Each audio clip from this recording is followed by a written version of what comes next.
Bem, queridos, sempre graça e paz. A beleza, a maravilha deste nosso encontro dominical e da reunião que temos quando nos juntamos com este coração e propósito de celebrar esse nome que é sobre todos os nomes. E como sempre dissemos, com gratidão. Nós temos inúmeros motivos para dizer obrigado, né? Quando se diz obrigado? Quando esta frase, essa pronúncia, ela é feita? Quando você recebe de alguém alguma coisa. E todo dia o bom Deus, Ele abre o seu bom celeiro e faz derramar torrencialmente em nossas vidas as suas ricas bênçãos. Nós não temos um Deus sovina, munheca, um Deus que tem prazer em nos ver sem as coisas necessárias e até aquelas que são mais do que necessárias, para que nós possamos expressar felicidade.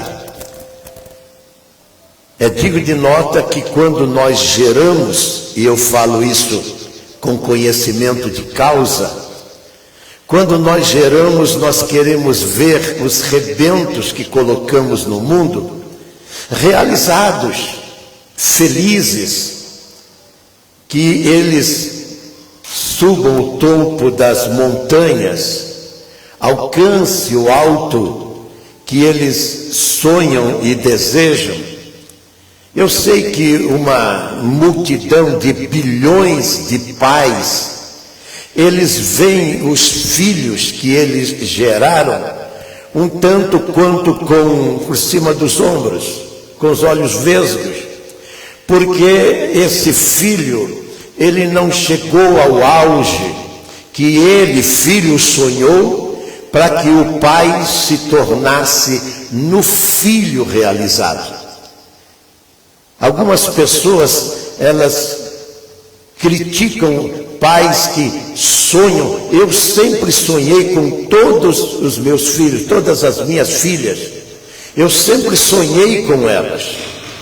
E eu sei que, como eu sempre disse para vocês, antes de ser crente, eu ia lutar para dar uma casa para cada uma delas.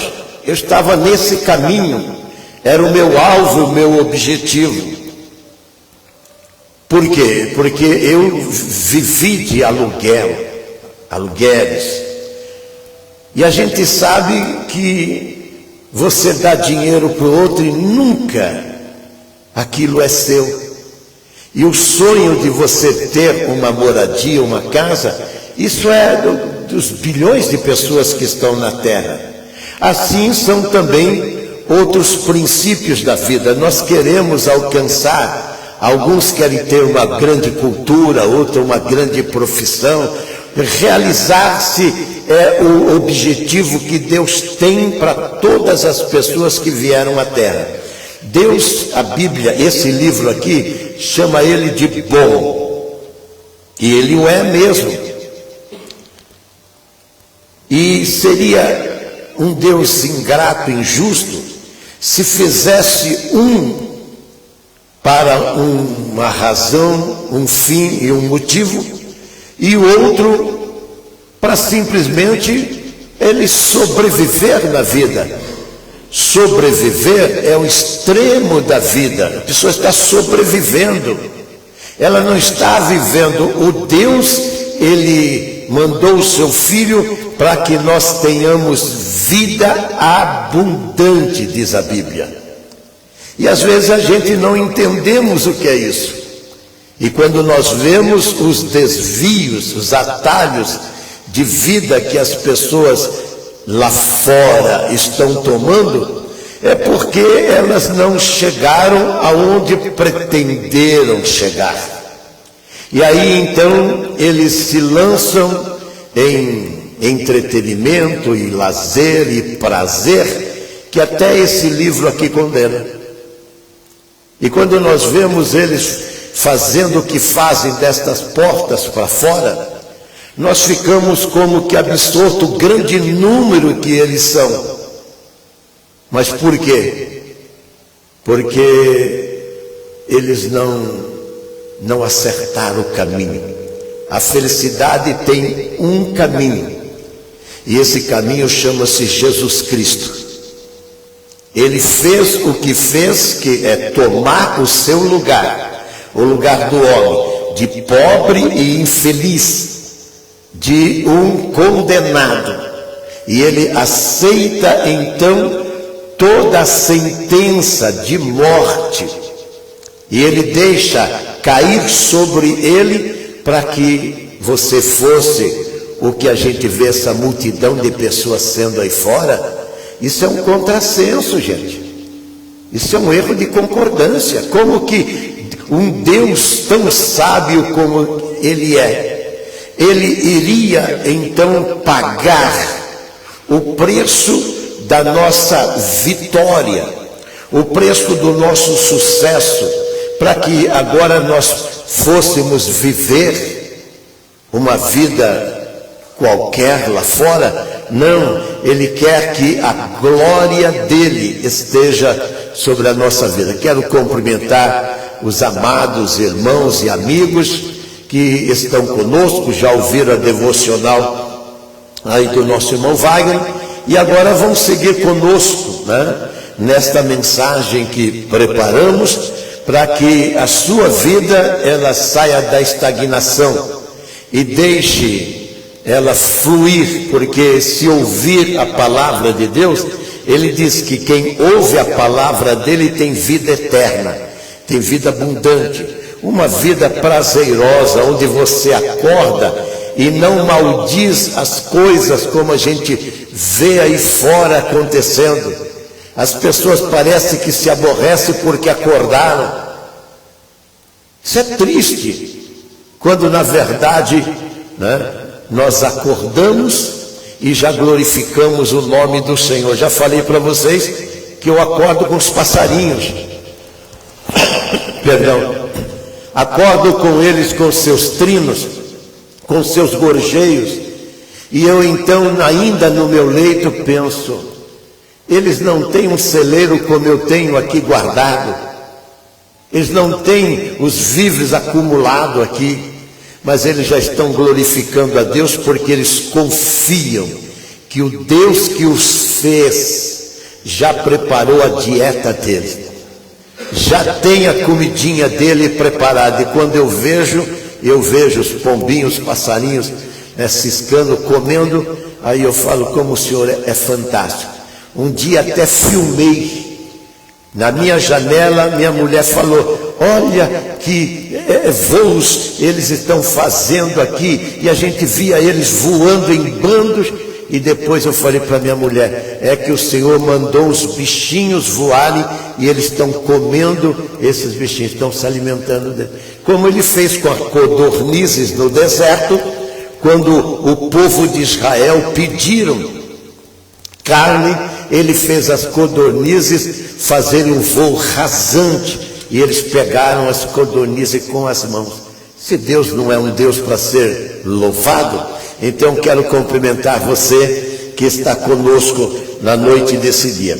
E hoje nós vamos pensar, né, é um tema fantástico esse tema, porque vai falar de um instrumento que ele é fantástico, esse instrumento, chamada a Arca do Senhor, a Arca do Concerto.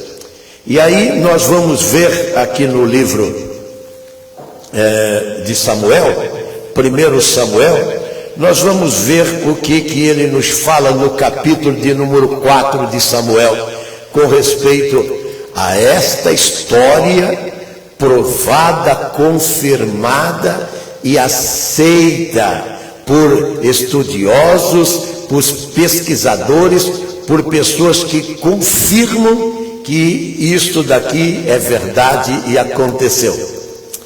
O capítulo 4, eu quero ler a partir do verso 19 para nós ganharmos tempo. É um tema bastante conhecido. E o verso 19 do capítulo 4 diz assim: estando sua nora aqui é a nora do sacerdote chamado de Eli. Estando a sua nora, a mulher de Finéias, grávida e próximo a dar à luz, ouvindo essas péssimas novas informações de que a arca de Deus fora tomada e de que seu sogro e seu marido morreram, encurvou-se e deu à luz, enquanto as dores lhe sobrevieram. Ao expirar, disseram as mulheres que a assistiam: não temas, pois tiveste um filho. Ela, porém, não respondeu, nem fez caso disso, mas chamou ao menino Acabor, dizendo: foi-se a glória de Israel. Isto ela disse porque a arca de Deus fora tomada e por causa do seu sogro, seu marido, e falou mais: foi-se a glória de Israel, pois foi tomada a arca de Deus. Oremos. Bendito Deus, escolhemos esta pérola da tua palavra para nossa meditação.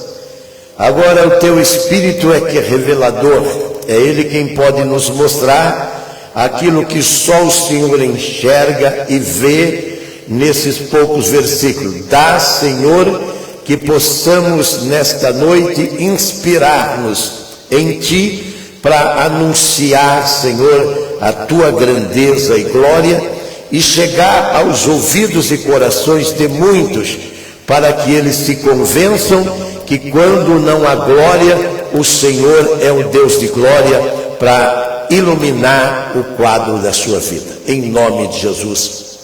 Amém. Esta é uma história triste de Israel. É uma história ruim. É de um longo período de vida deste povo fantástico, que é o povo de Israel. Odiado por todos. E agora, com esta guerra, então, a manifestação de ódio que está havendo, então, ficou maior. Porque foram lá e fizeram o estrago que fizeram em Israel, e agora eles estão fazendo-se de vítimas das consequências que eles mesmos. Eu, quando não era crente, fumava, bebia, jogava, mentia, roubava, brigava, uma série de coisas. Eu tinha que sofrer as consequências, como sofri as consequências. Mas a sociedade corporativa e permissiva de hoje, eles vão olhar pelo ângulo errado. Esse ângulo errado tem um maestro. Esse maestro chama-se o diabo. É ele que está orquestrando toda esta aversão, todo este ódio contra o povo de Deus, que é o povo de Israel. Deus não passa pano quente por cima do erro. Israel só foi mais uma vez agredido, mais de 20 vezes agredido pelos seus inimigos, porque eles estavam à deriva. Eles estavam na contramão da vontade de Deus. O povo de Israel aqui estava na contramão da vontade de Deus. Quando o mundo, como o pessoal lá do sul, está na contramão da vontade de Deus, eles não gostam que a gente fale isso. Mas eu tenho que falar porque é assim que diz esse livro.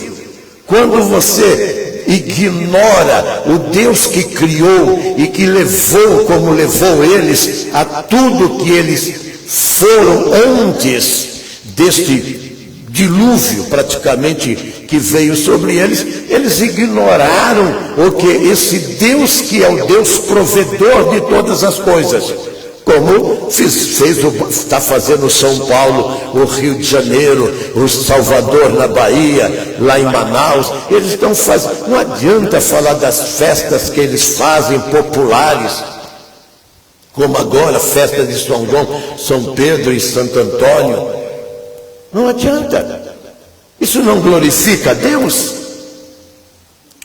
E quando você desvia, quando você pega um atalho e vai glorificar outro que não o Senhor, então você vai ter que sofrer as consequências. Agora é o que eu falo para o maconheiro: você quer fumar maconha e quer ser sóbrio? Você quer ser inteligente fumando maconha? Você quer beber todos os tubos de vodka e uísque e você quer manter ainda o equilíbrio? Você quer transar com tudo quanto é mulher na rua e quer que a sua mulher fique ali esperando você? Ela vai te largar, te abandonar, te deixar, assim como se ela fizer também da mesma forma. Aí as pessoas querem ter uma vida devassa, e toda vida devassa é aquela que você não reconhece Deus como o Senhor da sua vida. Isso chama-se devassidão. Israel estava 350 anos, quase 400 anos, que eles viveram com juízes. Esse Samuel foi o último juiz. Depois vinha a dinastia, vinham os reis, que o Edir Macedo ajudou aí com o seriado deles, né? Que muitas pessoas que não conheciam a Bíblia e se interessaram, né, por essas películas, eles foram ver, né, quem foi o primeiro rei, no caso o Saul, depois o Davi, depois Salomão, e assim Jeroboão, e foi indo até terminar os reis de Israel, e eles vão terminar, presta atenção, com Jesus Cristo, Rei dos reis e Senhor do Senhor. Israel não ficou sem rei, não. Eles só não o reconheceram. Mas o rei de Israel chama-se Jesus Cristo.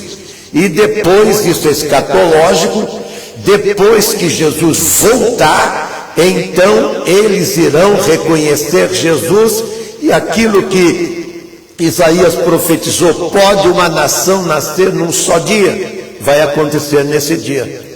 Quando o Senhor colocar os seus pés ali no monte de Jerusalém, o Monte das Oliveiras, Ele vai fazer isso. E os israelitas todos, só que não vai ter, presta atenção, não vai ter um judeu fora de Israel.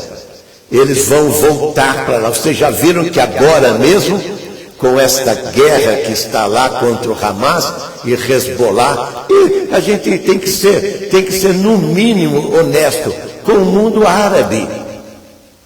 O ódio é o mundo árabe contra esse povo de Israel. E depois chega esses mundos como o Brasil, essa sociedade com a América Latina, nações como a Rússia, China, Coreia do Norte, tanto, que vão se voltar para estimular esses árabes a eles continuar querendo eliminar Israel. Presta atenção, você que está me ouvindo aí, não tem como destruir Israel. Eu vou dizer uma coisa, inclusive para nós brasileiros, porque o nosso presidente é a favor da Palestina e contra Israel. Isso já está provado pelas falas dele. A minha Bíblia diz que quem amar Israel e abençoar a Israel será abençoado por Deus. Está lá em Gênesis 12. E quem amaldiçoar Israel será amaldiçoado por Deus. Você, como eu, brasileiro, você espera o quê? Que Deus vai passar pano quente? Aqui Israel está sofrendo.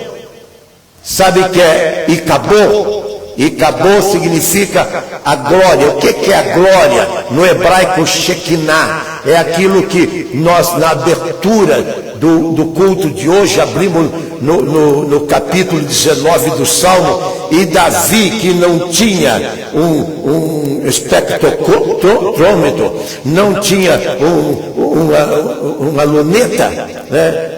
Porque a primeira foi Galileu que inventou, e não tinha um Hubble, né? Como está lá no espaço. para pesquisar as estrelas, ele gritou: o sol proclama a glória de Deus, as estrelas proclamam a glória de Deus, os astros proclamam a glória de Deus.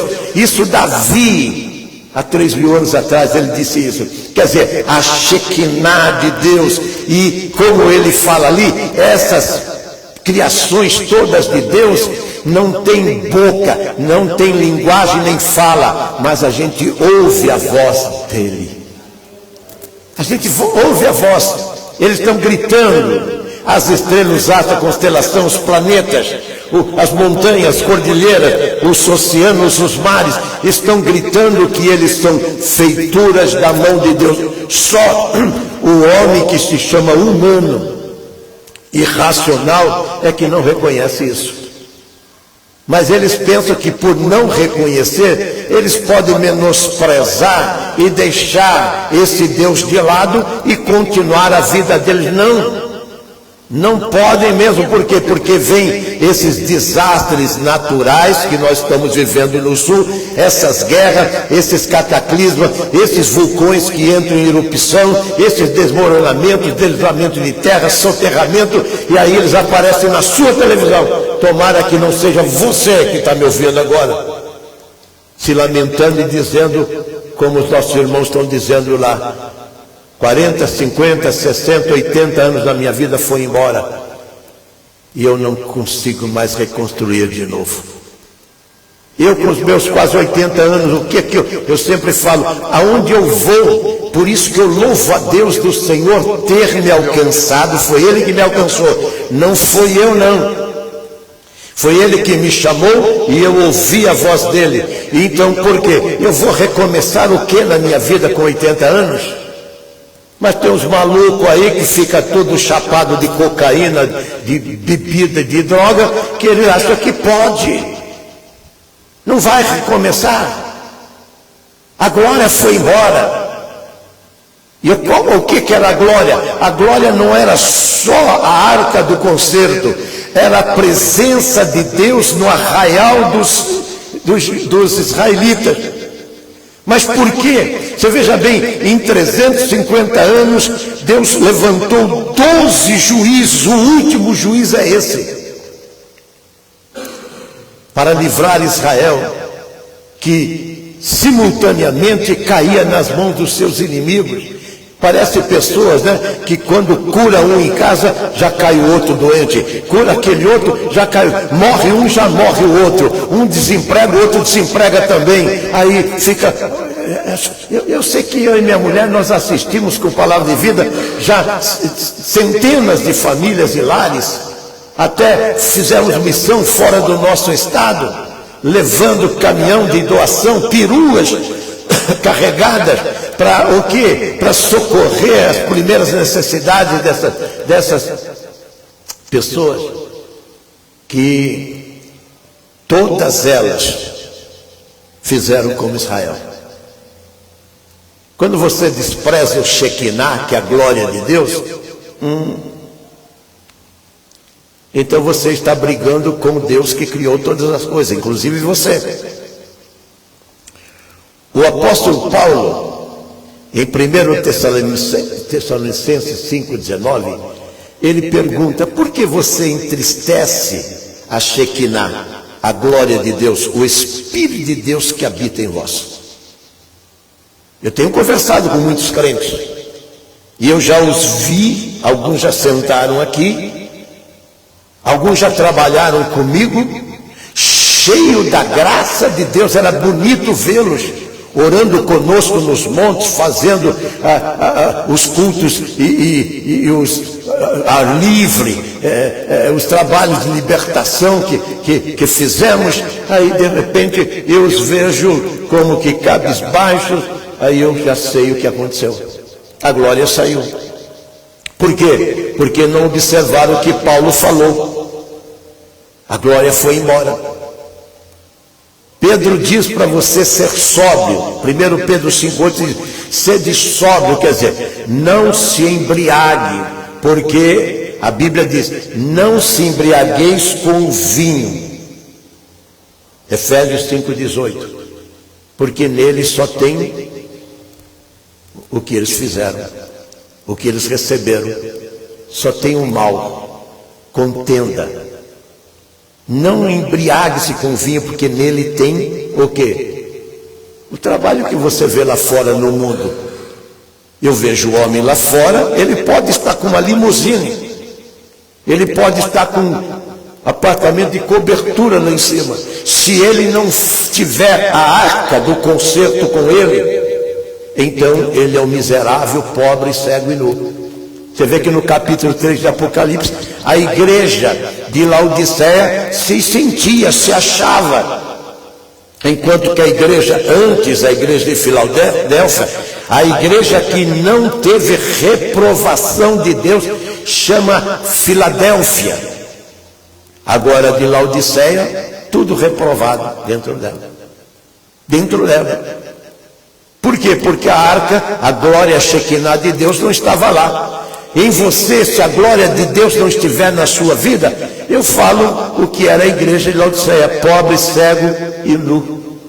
Pode estar na glória efêmera deste mundo, e eu os vejo na televisão minha, eu os vejo andando aí com o público, eu os vejo ostentando uma glória que eu sei que daqui a pouco vai passar, porque virão os inimigos. Esse capítulo 4 ele é trágico, ele é cruel, porque o estilo de vida que Israel estava vivendo, como estilo de vida de quase esses 8 bilhões de pessoas que estão no planeta Terra, é mentiroso. É que nem um camarada que ele fumou um baseado. Ele fumou um baseado, ele está viajando, tá? Entendeu? Até um maluco desse, eu estou com um cachorro lá fora hoje, ele falou, tá vendo? Eu estou de preto, não sei o que tem. Eu quase falo, não, o mais preto está dentro de você que você não consegue ver. Eu não falei, mas quase chegou aqui. Aí ele mostrou meu carro, o carro é preto também, eu estou estiloso aqui. E ele estava muito chapado. Muito louco mesmo, todo redondinho, entendeu? Aí eu vi ele subir e fiquei olhando, eu falei, puxa vida, esse camarada tem 20 e poucos anos. Poderia ser um grande personagem, para o quê? Para dar orgulho para os pais, para ele ser um orgulho para a sociedade, mas era uma coisa travestida de gente, subindo ali a rua que eu moro. Eu os vejo muito, porque lá embaixo tem uma biqueira, no favelão lá embaixo tem uma biqueira, e eles vão lá buscar aquilo que é o mal para a vida deles. Mas há muito tempo atrás, alguém falou para ele com uma dor de cabeça, com uma enxaqueca, com alguma desilusão, com algum problema doméstico, com um desemprego, com uma falta disso. Falou, não, dá um pega aqui, cara, está indo, você vai ver como você vai se sentir bem. O diabo é mentiroso, ele mentiu para essas pessoas. Mas eu pergunto, quantos que estão vivendo esse estado de coisas? E alguns estão com os melhores aviamentos passando aí, né, nas passarelas da vida, estão com os melhores aviamentos, as melhores confecções, os sapatos de cromo alemão, as gravatas de seda francesa. Mas eles estão no mesmo estado desse que está na Cracolândia, porque eles não podem viver. E por que estão assim? Porque eles estão sem a arca. Israel menosprezou a arca, e o inimigo de Israel, que eram os filisteus, foram e fizeram guerra contra eles e os venceram. E eles então, aí vem o mal da religião. Religião, presta atenção, ela tem sido a maior desgraça do homem na terra, religião. Pode ser qualquer uma delas. Até porque o catolicismo não salva, o islamismo não salva, o budismo não salva, o confucionismo não salva, o protestantismo não salva, o espiritismo não salva. Só Jesus é que salva. Fora dele não há salvação, diz a minha Bíblia. Em nenhum outro há salvação debaixo do céu. Só um nome pelo qual o homem pode ser salvo. E esse nome chama-se Jesus Cristo. E essas pessoas desprezaram, e eles desprezaram. Então veio os filisteus e fizeram guerra. Eles foram para a guerra, perderam a guerra, morreu uns 3.000 pessoas, diz aqui o capítulo 4. Aí eles falaram, sabe por que nós perdemos? Porque nós estamos sem a arca do Senhor. Deus não fez a arca dele para ficar indo em batalhas, pelo contrário, a arca dele era para ficar no Santíssimo, para ser adorado o Deus daquela arca. Assim como essa Bíblia é para ser adorado o Deus dessa Bíblia. Não adianta você pôr essa Bíblia na sua estante aberta. Eles levaram a arca para lá, ficou pior ainda. Por quê? Porque chegou o dia do juízo. O mundo está no seu apocalipse. Nós estamos como que fechando a história do homem no planeta Terra. Esse livro aqui está se cumprindo a cada dia. Só aquele que vive anestesiado, entorpecido, o viciado, o drogado, o mentiroso, o ladrão, a prostituta, e ele não consegue. Por quê? Porque ele não se atém a ler esse livro. E esse livro que é o Código de Deus, que tem as normas de como Deus está conduzindo o processo.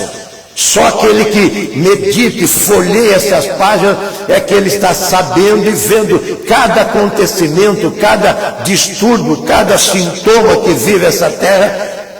Eu vou procurar nesse livro e vejo que ele anunciou com antecedência.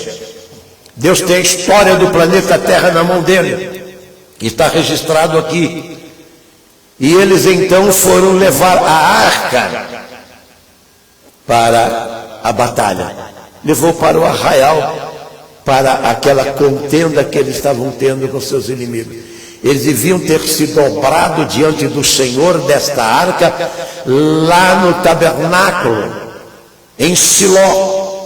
Eles deveriam despertar o seu sacerdote, que era o sacerdote Eli, que morreu.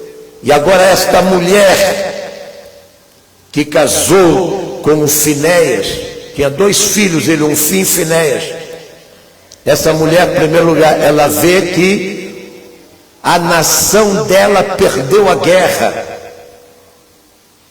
A notícia que ela recebe, a primeira notícia: perdemos a guerra. Quem é que quer perder guerra? Nós queremos vencer. Nós queremos levantar o estandarte da vitória. Nós queremos subir no pódio. Perdeu a guerra. Mais ainda, de repente, ela sabe que o seu sogro de 90 anos morreu. Caiu de uma cadeira quando soube que a arca tinha sido levada pelos inimigos. Ele cai do seu assento numa cadeira e estrangulou o próprio pescoço e morreu.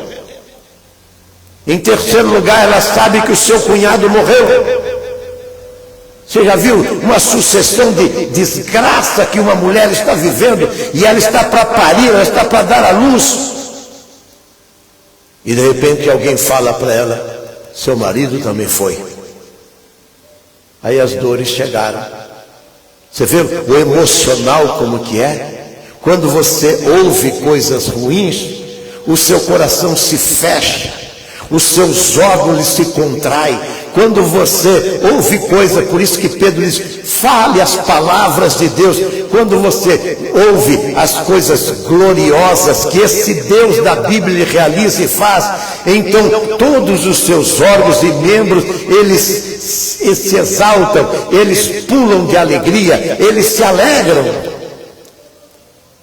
E de repente ela recebe a contração e ela vai dar à luz. E nasce aquela criança. E as parteiras que estão assistindo ela, diz para ela: fica firme, porque você está dando à luz a esta criança. E ela vai respirar a última vez.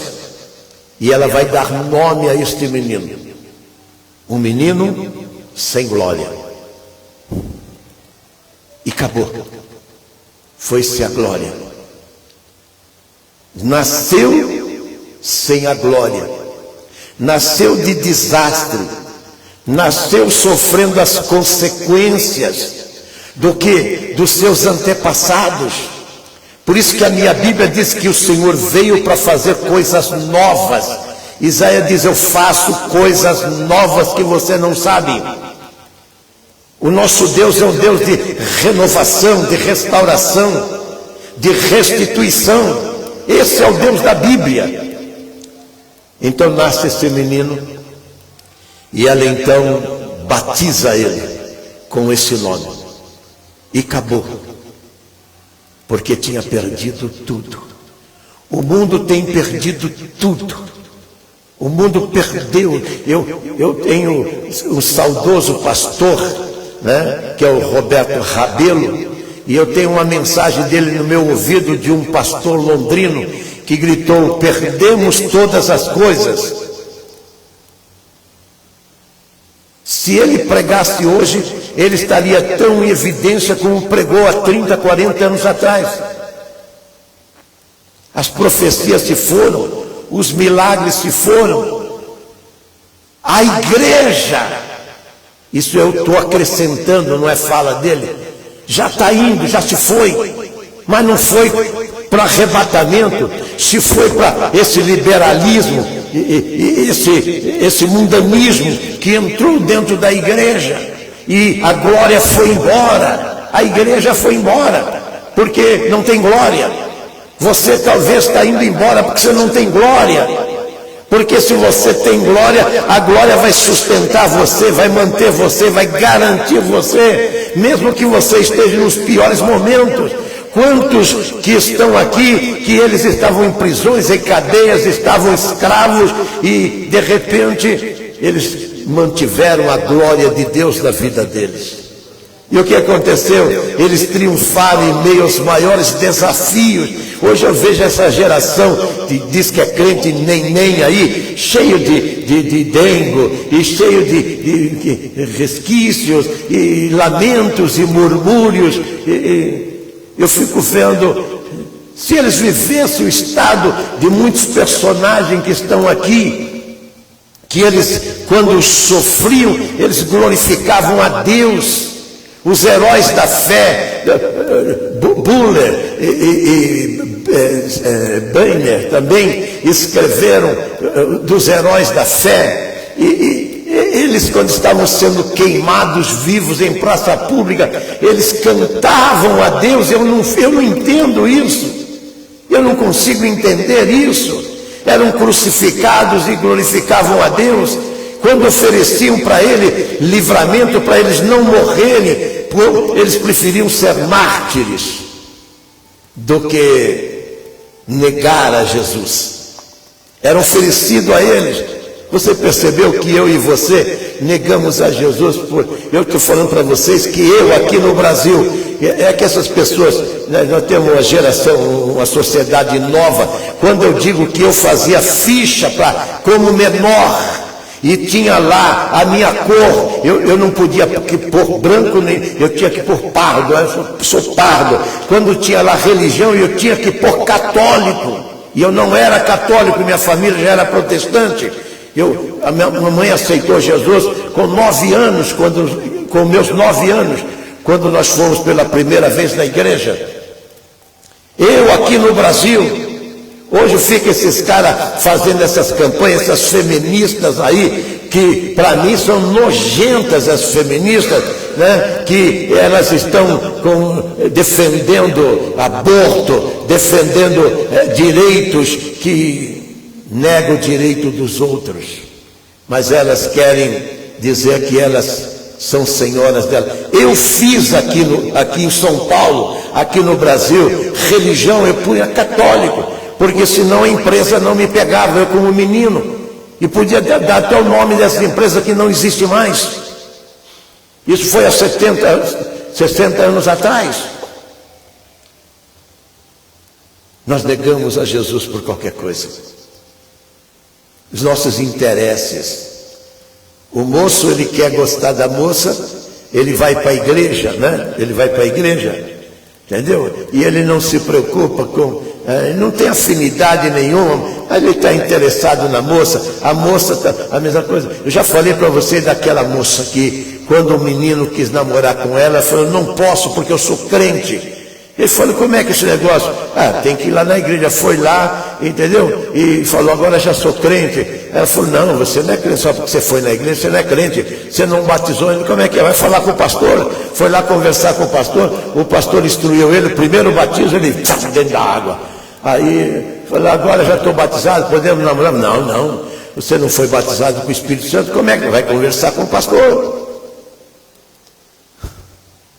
Aí foi conversar com o pastor falou, você para ser batizado com o Espírito Santo, você precisa consertar mesmo a sua vida, alinhar-se com Deus e orar bastante. Temos a reunião de oração, onde o Senhor tem batizado muita gente com o Espírito Santo. Aí ele começou a ir por causa da moça, e orava, até que um dia o Senhor batizou ele com o Espírito Santo. Eu falei isso na rádio há 30 anos atrás. Aí quando ele foi batizado, a moça estava na reunião de oração, acabou a reunião, ela foi, abraçou o moço, falou, agora nós podemos namorar. Ele olhou ela assim e falou, Deus falou para mim que eu vou ser missionário, fui chamado para a missão. Ela salvou aquele moço que se tornou missionário, e ele não casou com ela. Que moça inteligente, né, aquela? Eu falei muito isso na emissora, tinha muitas ilustrações que nós dizíamos. Ele foi cheio do Shekinah. Quando ele foi cheio de Shekinah, a moça deixou de ser importante para ele, porque agora a Shekinah, o Espírito Santo de Deus, a glória, o Pentecoste que caiu lá no Atos 2 em Jerusalém, encheu a alma deles, que eles perderam o medo, abriram a porta do templo e pregaram. Esse moço então agora, ele percebeu que a moça já não era mais importante, e o importante era agradar a Deus, o Deus que o salvou e encheu ele da glória, o Deus desta arca aqui, é o Deus que nesta noite nós estamos pregando, que ele, se não estiver em você, você é um acabou. Se ele não estiver em você, você não tem a presença dele, e você vai ficar vulnerável aos filisteus. E os filisteus vão zombar da sua fé, porque vão pegar a sua arca e vão levar para lá. Vão pegar a sua Bíblia e vão dizer, isso é um livro qualquer. Hoje eles menosprezam a Bíblia por causa dos protestantes, dos crentes, dos cristãos. Por isso que eles menosprezam esse livro. Mas eles não tiram a glória que está nesse livro, não. Continua esse livro sendo a palavra de Deus, mesmo que eles o desprezem. Mais tarde, eles irão se arrepender, como Pilatos, como Herodes, como os judeus, como os romanos, como aqueles que crucificaram Jesus e o mataram. Por quê? Porque a Bíblia diz que todos os olhos o verão, até aqueles que o transpassaram. Você já imaginou? Aqueles que mataram Jesus, as autoridades religiosas, as autoridades políticas, aqueles que achavam que Jesus estava perturbando, porque o Evangelho perturba. A primeira coisa que o Evangelho faz em você é perturbar você, que você se acha, você que está me assistindo aí ou vai me assistir, você se acha importante, sou senhor de mim, eu que mando, eu que faço. Não, você não é. Você está enganado na sua composição, na sua postura, porque quando você conhece o Deus desta Bíblia, o Deus desta arca, então você não se eleva, você não quer sobressair das demais outras pessoas. Pelo contrário, você quer ser um porta-voz, um arauto, você quer ser um mediador dele, para que ele não afunde no pecado e vá para o inferno. Quando a gente vê as pessoas, eu não sei, eu sofro quando eu vejo as pessoas viciadas e drogadas e vivendo esse carnaval que eles vivem dessa porta para fora. Então eu sofro, eu me agonizo.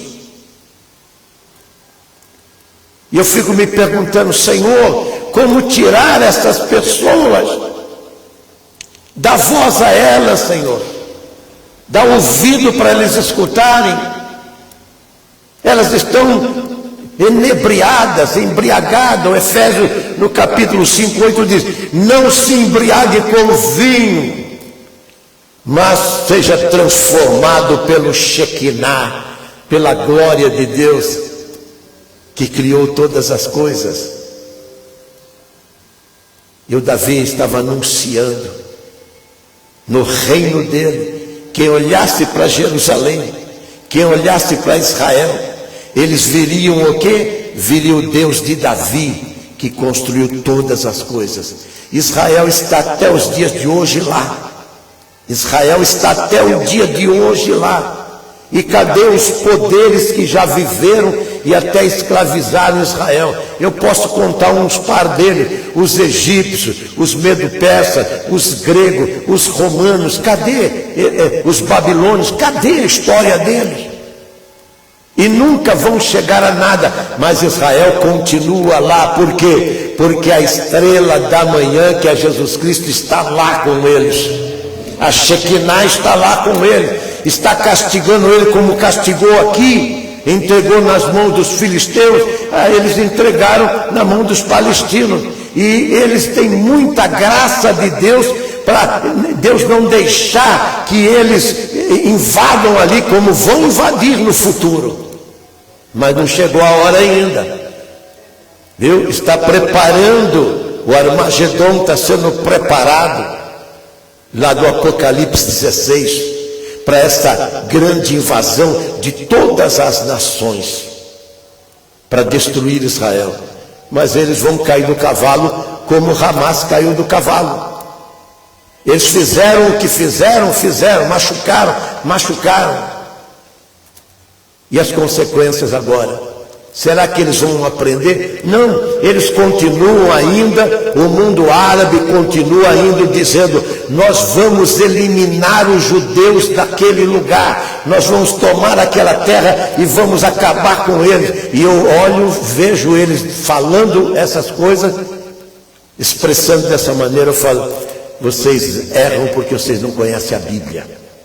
Se vocês conhecessem a Bíblia, e se Israel conhecesse a arca, eles não levariam a arca para a guerra. Não levariam. Pelo contrário, eles iriam se encurvar diante do Deus desta arca.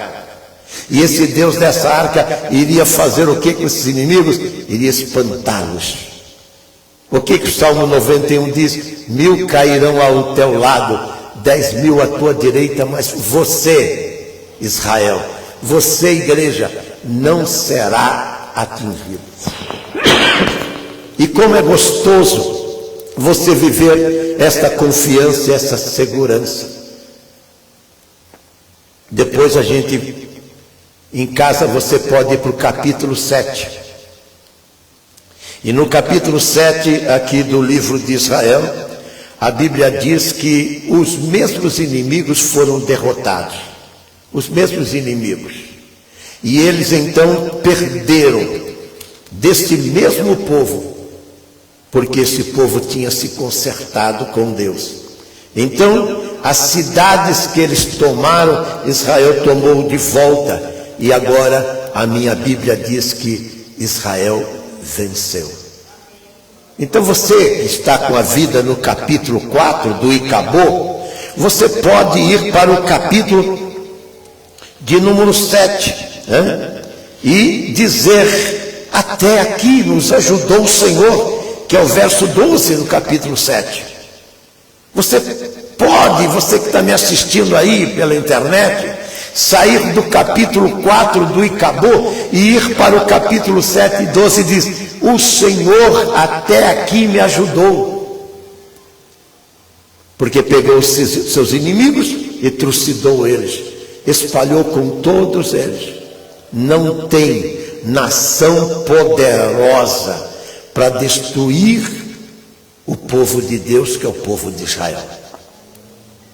Então, os Xi Jinping, os Putin da vida, os Kim Jong-un da vida, eles estão redondamente enganados, viu? Os Ayatollah do Irã estão enganados. O mundo inimigo de Israel estão enganados.